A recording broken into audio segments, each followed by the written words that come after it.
Pues ya es sábado 19 de octubre del año 2024, en el que seguimos meditando, llegando al final de la semana 28 de tiempo ordinario. Como siempre les digo, qué bueno que puedan acudir a la liturgia sabatina. Si pueden ir a misa hoy a escuchar la liturgia sabatina, en mi parroquia, gracias a Dios, sí lo tenemos los sábados a las 8 de la mañana, a las 7:30 de la mañana es el rezo del rosario y a las 8 de la mañana es la liturgia sabatina, una semana con el padre en la misa y otra semana conmigo en la celebración de la palabra, pero todos los sábados se medita la liturgia sabatina. Ojalá lo puedas hacer. Y luego ya en la tarde ir a la misa de precepto dominical. Importantísimo no faltar los domingos a misa. Pero vas a verlo hoy en la reflexión que te voy a pasar ahorita, cómo la liturgia sabatina también es tan hermosa, tan importante, y qué triste que no en todas las parroquias haya misa con la liturgia sabatina. Pero bueno, cuando a mí se acerca alguna persona que allá en Jesús Divino Maestro, que les mando saludo a esa comunidad, pues duré más tiempo, 7 años, aquí ya acabo de cumplir un año, aquí en María Madre de la Iglesia, pero aquí también ya se ha acercado alguna persona. Cuando alguien se me acerca y me dice, oye, diácono, te agradezco mucho tus palabras, tu predicación, me han ayudado mucho, me han acercado más a Dios y ahora pues estoy tratando de ser todavía mejor. Te pido mucho tu oración. Y yo siempre les digo, pues gracias por decírmelo, pero recuerda que yo solamente soy un instrumento, que que te está cambiando a ti es el Señor. Él es el que está procurando hacer un cambio en ti. Y yo le doy gracias a Dios por ese cambio que está procurando en ti y le pido que te ilumine con su sabiduría y te pido a ti que hagas oración por mí. Siempre les digo eso. ¿Y por qué les digo? Porque miren hoy en la primera lectura de la carta a los Efesios capítulo 1 versículos del 15 al 23, Pablo dice, me he enterado de su fe en el Señor Jesús y del amor que demuestran a todos los hermanos. O sea, Pablo, después de que ha predicado ahí en Éfeso, después de que también otras personas han llevado la palabra, se da cuenta, se ha enterado, le ha llegado a sus oídos cómo viven en el amor, cómo se ayudan. Y dice Pablo, no dejo de darle gracias a Dios por ustedes, ni recordarlos en mis oraciones. O sea, por eso siempre les digo, cuando ellos me dicen estas palabras hermosas, yo les digo que yo los recuerdo en mis oraciones y les pido que oren también por mí para que no me llene de soberbia, porque no soy yo el que está haciendo cambio en ninguna persona, es la palabra de Dios y yo solamente soy un instrumento. Por eso dice, para que Dios le conceda el espíritu de sabiduría y de revelación para conocerlo. Y dice, les pido que ilumine la mente para que comprendan la esperanza que les da su llamamiento. Fíjense, la esperanza que como cristianos tenemos, y es algo tan hermoso porque dice, la esperanza de la herencia a la que estamos llamados, que es a ser hijos de Dios, que es la rica, y dice, ¿y cuál es la extraordinaria grandeza de su poder para con nosotros, los que confiamos en Él, por la eficacia de la fuerza de Cristo? Esto es bien importante que lo escuches, mi hermano. Haz una pausa si quieres, respira profundo y más si estás pasando ahorita por alguna situación difícil que estés enfrentando o si te sientes atorado en un pecado que por más que luchas no has podido salir, respira profundo y lee nuevamente este pasaje. Que sepas la grandeza del poder para nosotros, los que confiamos en Él, por la eficacia de su fuerza poderosa. Lo primero es que tienes que escucharlo y tienes que confiar en Él. Y luego dice, con esta fuerza resucitó a Jesucristo de entre los muertos y lo hizo sentar a su derecha en el cielo. Pues con esa fuerza, mi hermano, que Jesús resucitó de entre los muertos, con esa fuerza te puede resucitar a ti, de esa muerte espiritual que tienes ahorita, de ese pecado en el que estás atorado. Jesús tiene la fuerza para sacarte de ahí.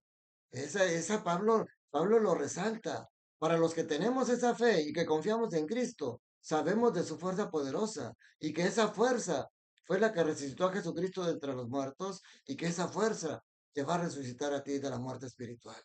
Y esa fuerza te va a ayudar a salir de ese problema en el que estás, te va a ayudar a que no te veas derrotado por las adversidades que estás enfrentando. Esa es la fuerza. Por eso, eso lo tenemos que tener bien claro y que Cristo no es un santo cualquiera, no es, decíamos cuando veíamos Mariología, María está muy por encima de los santos, pero muy por debajo de Jesús, porque Jesús está por encima de todo.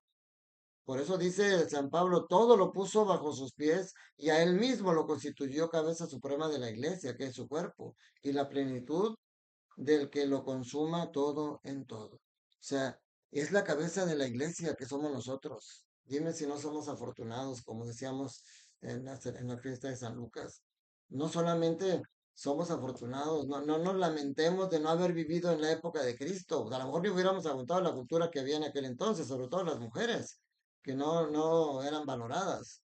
Hoy dichosos somos, hombres y mujeres, porque tenemos a Cristo sacramentado con nosotros. Esa fuerza que dice Pablo la tenemos a nuestra disposición hoy. Podemos alimentarnos de Él, algo que no pudieron hacer en aquel entonces.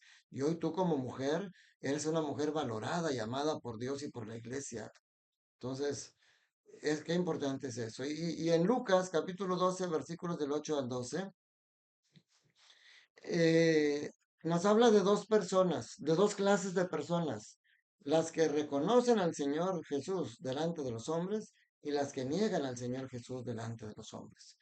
Yo me acuerdo antes de que hubiera las redes sociales, nos llegaban cadenas por correo electrónico o incluso en las bancas llegabas a la iglesia, te sentabas y veías una hoja de máquina, la leías y sopas, es una cadena. Y peor porque te asustaban que si no cumplías esa cadena, ibas a recibir una tragedia. Y aparte, si no lo cumplías, es que Dios no te iba a escuchar y te iba a negar, estabas negando a Dios. O sea, te comprometían con tu fe a cumplir cadenas de que tienes que sacarles 20 copias y mandarlas. Esa es una tontería. Esas cadenas no existen. Dice Pablo, dice Lucas, yo les aseguro que a todo aquel que me reconozca abiertamente ante los hombres, lo reconocerá abiertamente el Hijo del Hombre ante los ángeles de Dios. Pero aquel que me niegue ante los hombres, yo lo negaré delante de Dios. ¿Quién es el que niega a Jesús? No, yo no lo niego. No, yo líbreme Dios. Pues sí, hay que ver si realmente no lo niegas. ¿Comulgas? ¿Tienes algún impedimento para comulgar? Ok, pero no tienes ningún impedimento, simplemente te falta confesar y no lo haces y no comulgas. Cuidado, estás negando a Dios. ¿Estás viviendo en el pecado? Cuando yo caigo en el pecado de nuevo, cuando por más que lucho vuelvo a hacer algo de lo que me arrepiento, pues en ese momento estoy negando a Dios, estoy negando a Jesús. O sea, de nada sirve. No reconoces a Jesús por las publicaciones que pones en el Facebook. No reconoces a Jesús por las cadenas que mandas.